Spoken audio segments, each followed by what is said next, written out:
June 4వ తేదీన వెలువడబో ఎన్నికల ఫలితాలలో ఎన్నికల కమిషన్ ఎటువంటి ప్రణాళికలతో ముందుకు వెళ్తుంది అనే విషయాన్ని చర్చించడానికి గుంటూరు తూర్పు నియోజకవర్గ టీడీపీ అభ్యర్థి నజీర్ అహ్మద్ గుంటూరు ఆర్ఓ కీర్తి చేకూర్ని కలవడం జరిగింది. అంతేకాకుండా గుంటూరులో జరిగిన పోస్టల్ బ్యాలెట్ విషయాలపైన కూడా క్లుప్తంగా చర్చించడం జరిగిందని ఆయన అన్నారు.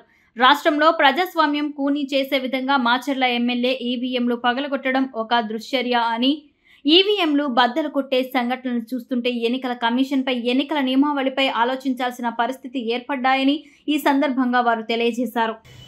అధికారమే పరమావధిగా ఎన్నికల్లో మాచర్ల ప్రాంతంలో జరిగినటువంటి దాష్టికాలు మనందరం కూడా రాష్ట్రంలో ఉన్నటువంటి ప్రజలందరూ కూడా చూస్తూ ఉన్నారు.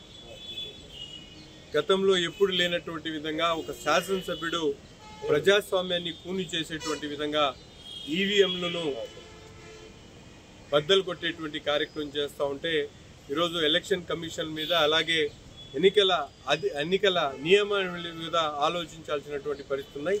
అలాగే గుంటూరు తూర్పు నియోజకవర్గంలో పోస్టల్ బ్యాలెట్స్ మీద ఆరోగా ఉన్నటువంటి కమిషనర్ గారిని కలిసి ఇక్కడ ఉన్నటువంటి పోస్టల్ బ్యాలెట్ ఎలా భద్రపరిచారో వాటి మీద ఎటువంటి చర్యలు తీసుకున్నారో పూర్తిగా వివరాలు కనుక్కోవడం జరిగింది.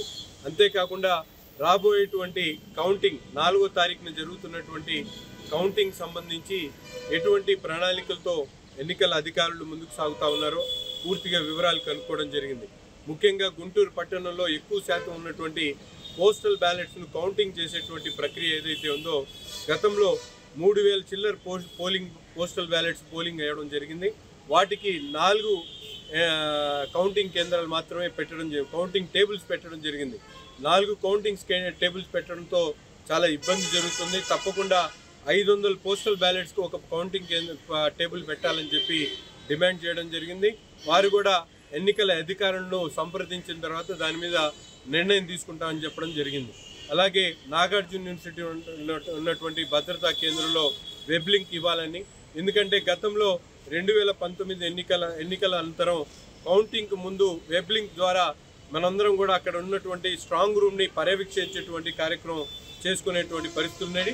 కానీ ఈరోజు ఇప్పటి వరకు కూడా వెబ్ లింక్ ఇవ్వకపోవడంతో అక్కడ ఉన్నటువంటి కౌంటింగ్ కేంద్రాల్లో ఎవరు కూడా అక్కడికి వెళ్ళి ఎటువంటి పరిస్థితులు ఉన్నాయనేది చూసుకునేటువంటి అవకాశం లేకపోవడంతో ఎన్నికల్లో పోటీ చేసినటువంటి అభ్యర్థులు అలాగే పార్టీ నాయకులందరూ కూడా ఆలోచిస్తున్నటువంటి పరిస్థితులు ఉన్నాయి.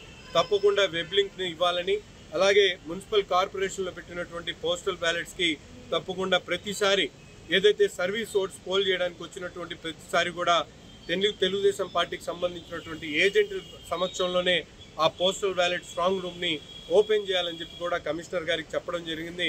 అలాగే రాబోయేటువంటి రోజుల్లో ఎన్నికల కౌంటింగ్ సంబంధించి ఎంతమందిని ఏజెంట్స్ నియమించుకోవడం, ఎన్ని టేబుల్స్ ఏర్పాటు చేస్తున్నారు, అక్కడ వసతులు ఏంటి, ఎన్నింటికి రావాలనే విషయాలన్నింటినీ కూడా చర్చించడం జరిగింది. తప్పకుండా ఎన్నికల అధికారులు ఇంకా అప్రమత్తంగా ఉండి కౌంటింగ్ ప్రక్రియను పారదర్శకంగా ప్రజలు ఇచ్చినటువంటి ఏదైతే మ్యాండేట్ ఉందో దాన్ని క్లియర్గా వచ్చినట్టు అందరూ కూడా సహకరించాలని చెప్పి ఈరోజు కమిషనర్ గారిని కలవడం జరిగింది.